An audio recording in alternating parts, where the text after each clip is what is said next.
Hello दोस्तों, इस video में मैं आपको पहले बता देता हूँ कि जिन किताबों के बारे में आज आप जानोगे ना, उसे जानकर आपका दिमाग पहली बार यकीन नहीं करेगा। इसीलिए आपको अपनी लिमिटेड ख्वाहिशात को छोड़कर बियॉन्ड सोचना पड़ेगा, लॉजिक के भी बियॉन्ड सोचना पड़ेगा। तभी आप इन किताबों के मिस्टीरियस को जान पाओगे और समझ पाओगे। दोस्तों, किताबों से तो हम सब वाकिफ हैं, स्कूल की किताबें, कॉलेजेस की मोटी मोटी किताबें, लेकिन ऐसी कई किताबें हैं इस दुनिया में जो कि एग्जिस्ट तो इस दुनिया में ही करती हैं, लेकिन इनका कनेक्शन किसी और डायमेंशन से होता है, किसी शैतानी दुनिया और नेगेटिव एनर्जी से होता है। इन किताबों को पढ़ना भी गलत नहीं होता। हाउएवर, ऐसी कई डार्क किताबें हैं जो लॉजिक को तोड़ देती हैं और इन्हें एग्जिस्ट करना ही नहीं चाहिए था। The grand grimoire. दोस्तों, इस किताब को the book with incredible power भी कहा जाता है और इस पावर को पाने के लिए बहुत बड़ी कीमत चुकानी पड़ती है और इसे दुनिया की सबसे डार्केस्ट बुक भी कहा जाता है। इसे सन 1512 में लिखा गया था। इस किताब को जिस इंसान ने लिखा था, लोगों का मानना है कि वो शैतान के कब्जे में था। ये किताब बहुत ही ज्यादा खतरनाक है और इस किताब को वेटिकन सिटी की एक बिल्डिंग में एक सीक्रेट लॉकर में लॉक करके रखा गया था। आपको पता ही होगा कि एनाबेला डॉल मूवी में ऐसे दिखती है, लेकिन रियल लाइफ में ऐसी है। इस रियल लाइफ की डॉल को आज भी एक कमरे में रखा गया है। तो इस किताब का भी कुछ ऐसा ही हाल है। शैतान और डेमन को भी ऐसे ऐसे कांटेक्ट करे, इस तरह की चीजें इस किताब में लिखी गई हैं। और ये भी माना गया है कि अगर कोई इस किताब को पूरा पढ़ ले, इसका मतलब कि आपको अपनी रूह को डेविल को बेचना होगा। और यही वो मेन वजह है कि इसे एक सीक्रेट वोल्ट में बंद करने की नौबत आ गई। The book of Abramelin. ये 15वीं सदी की एक किताब है जिसे 90s में इंग्लिश लैंग्वेज में ट्रांसलेट किया गया था और तब से इसे कर्स्ड माना गया है। इस किताब को अब्राहम नाम के आदमी ने लिखा था। अब्राहम इजिप्ट गया था और वहां से उसे एक जादूगर मिला और उसने अब्राहम को secret method of the magic बताए, इस दुनिया के बियॉन्ड के शैतानी ताकत के बारे में बताया। तो अब्राहम ने इन सारी नेगेटिव चीजों को एक जगह पर लिखा और वो एक किताब के रूप में उभर कर आ गया। और दोस्तों, जिस किताब के बारे में हम लोग अभी बात कर रहे हैं, द बुक ऑफ अब्राहम, इस किताब में आपको अजीब अजीब टॉपिक्स मिलेंगे, अजीब तरीके, जिसमें मरे हुए लोगों को कैसे जिंदा किया जाता है, दुनिया में अलग अलग सोने और चीजेस की लोकेशन, स्पिरिट से कॉन्ट्रैक्ट करने का तरीका, इनविजिबल यानी गायब हो जाने का जादुई तरीका, यहाँ तक कि इस किताब में हवा में भी उड़ने का जादुई तरीका बताया गया है। इस किताब के राइटर का ये मानना था कि हर इंसान के अंदर शैतान होता है और उसी शैतान को अटैक करने का तरीका इस किताब में लिखा हुआ है। कोडेक्स गीगस।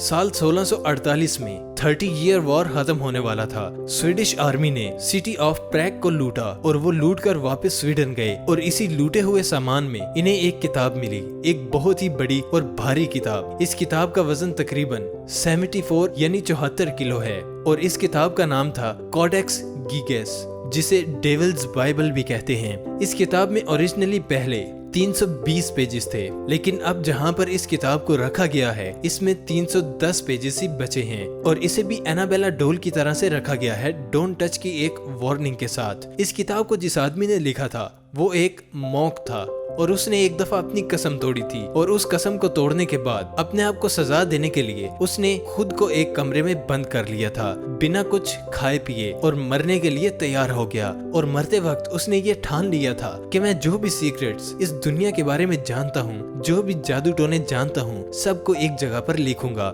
फाइनल नाइट यानी कि उसकी जिंदगी की आखिरी रात में भी किताब को कंप्लीट नहीं किया गया था और इसीलिए उसने एक डेविल को बुलाया था उस किताब को कंप्लीट करने के लिए। डेविल को उसने कहा कि मेरी रूह को ले लो और इस किताब को कंप्लीट कर दो। और करोड़ों लोगों का ये मानना था कि इस किताब को कंप्लीट डेविल नहीं किया था और वही वो आखिरी 10 पेजेस हैं जो डेविल ने अपने हाथों से खुद लिखे थे। लेकिन बाद में हुआ ये कि डेविल के हाथों से लिखे गए 10 पेजेस को किसी ने रिमूव करके चुरा लिया और वो सीक्रेट नॉलेज किसके पास है और वो इसका सही या गलत इस्तेमाल कर रहा है, ये बात किसी को भी नहीं मालूम। बुक ऑफ सोएगा, इसे मौत की किताब भी कहा जाता है ये एक ऐसी किताब है जिसके अंदर जादुई चीजें हैं और रस्मों का भी जिक्र किया गया है और सालों तक यही माना जाता था कि ये किताब गुम हो चुकी है। पर 1990 यानी 1990 में इसे अचानक ब्रिटिश लाइब्रेरी के एक कोने में पाया गया। इस किताब की लैंग्वेज बहुत ही ज्यादा अजीब है। हर एक लेटर एक डब्बे के अंदर एक ग्रिड की फॉर्म में एग्जिस्ट करता है। इस किताब में 197 पेजेस हैं। जॉन डी नाम का एक स्कॉलर था। ये माना जाता है कि वो पहला इंसान था जिसने इस किताब को डिस्कवर करने की कोशिश की थी। लेजेंड स्टोरीज के हिसाब से इसने एक एंजल को इनवाइट किया था जिसका नाम था यूरियल। एंजल ने उसे बताया कि इस किताब को वही डिकोड कर सकता है जो इसका वर्थी यानी कि जो इसके लायक हो। आम आदमी इस किताब के स्क्रिप्ट्स को नहीं जान सकता, इसीलिए इसे कोई भी डिकोड नहीं कर सकता। जॉन डी के पास करीब 3000 की किताबों का कलेक्शन था और 2999 किताबों में से कोई भी आउट ऑफ लॉजिक नहीं थी, लेकिन स्पेशली ये किताब कुछ ज्यादा ही एनिग्मेटिक थी। साल 1608 में जैसे ही जॉन डी की मौत हुई ये किताब गायब हो गई। जैसा कि मैंने पहले कहा कि साल 1990 में अचानक से ये ब्रिटिश लाइब्रेरी में नमूदार हुई और अजीब बात ये है कि ये सिर्फ एक ही जगह पर नहीं बल्कि एक साथ दो जगहों पर मैजिकली नमूदार हुई। पहली ब्रिटिश लाइब्रेरी में और दूसरा बॉडलियन लाइब्रेरी ऑक्सफोर्ड में, और आज भी ये किताब दोनों जगहों पर पड़ी हुई है। नेक्रोनोमिकॉन, इसे भी मौत की किताब कहा जाता है। मरे हुए लोगों को कैसे जिंदा करे इसका एक तरीका इस बुक में दिया गया है। इस किताब के हर पेज में अजीब अजीब क्रिएचर दिखेंगे। ये नेक्रोनोमी किताब evil dead series, Friday the 3rd series ऐसी हॉरर सीरीज में भी अपीयर हो चुकी है। मैसाचुसेट की मिस्काटोनिक यूनिवर्सिटी में आज भी इस किताब को रखा गया है। ओरिजिनल कॉपी को यहाँ पर लॉक करके रखा गया है। इसे most haunted book of all time भी कहा जाता है।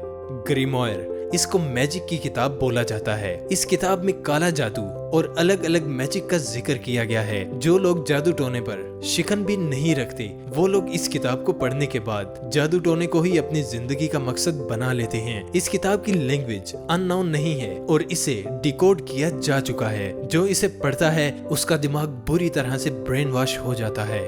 द ऑर्फन स्टोरी, ये एक ऐसी किताब है जिसे 16वीं सदी में लिखा गया था। इसे एक मॉन्क यानी कि एक बुद्ध के हाथों से लिखा गया था। इस किताब को भी डिकोड और ट्रांसलेट किया गया है और सबसे अनोखी बात यह है कि इस किताब को श्रेपिट माना जाता है। इस किताब में एक जवान लड़के की कहानी है जो कि 14 साल में ही अपना घर छोड़कर स्पेन के एम्पायर रीजन में चला जाता है। जिंदगी की लक और जिंदगी में आगे बढ़ने के लिए और स्पेन जाने का जो सफर होता है उसकी कहानी इस किताब में है कि कैसे वो समंदर में पायरेट से लड़ता और किस जगह उसका रोमांटिक इनकाउंटर होता है और दोस्तों स्किल्स को सीख कर वो एक सोल्जर बन जाता है और फिर बाद में जाकर वो एक मॉन्क बन जाता है। सबसे अजीब बात ये है कि इस किताब को सन 1600 में लिखा गया था पर इसे 2018 में ही पब्लिश किया गया और दुनिया के सामने लाया गया। इस किताब की कहानी एक नॉर्मल किताब की तरह है लेकिन फिर भी लोग इसे कर्स्ड मानते हैं क्योंकि 2018 से पहले जो भी इस बुक को ट्रांसलेट या पब्लिश करने की कोशिश करता वो किसी न किसी एक्सीडेंट या किसी और वजह से मर जाता।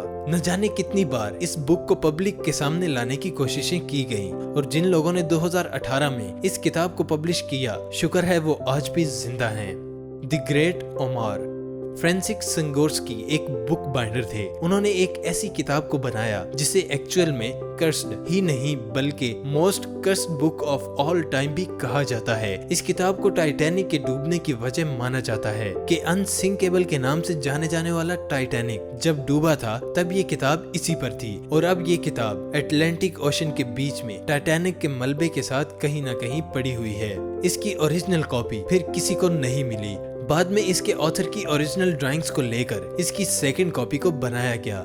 वर्ल्ड वॉर 2 के वक्त ये बुक डिस्ट्रॉय होगी। फिर इसके बाद इसी ऑथर के हाथों से बनी ओरिजिनल ड्राइंग्स को बहुत मुश्किल से ढूंढा गया और 40 साल की मेहनत के बाद एक ऑथर ने इसकी 3rd कॉपी को पब्लिश किया और इसे ब्रिटिश लाइब्रेरी को सेफ रखने के लिए डोनेट कर दिया। जिस ऑथर ने इसकी 3री कॉपी को बनाया था और वो कुछ दिन बाद किसी वजह से मर गया था, इसीलिए इस किताब को कर्स्ड माना जाता है। एनाबेला डोल या कर्स्ड बुक्स ऐसी चीजें हैं जो आज भी कहीं न कहीं रखी हुई हैं और इन चीजों को लॉजिक से नहीं समझा जा सकता। ऐसी चीजें हमारी दुनिया में एग्जिस्ट करती हैं, यही सबसे भयानक बात है।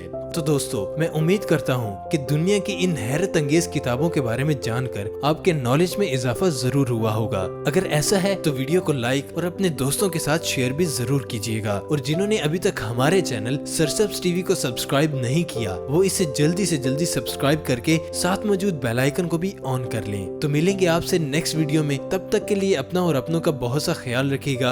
अल्लाह निगहबान।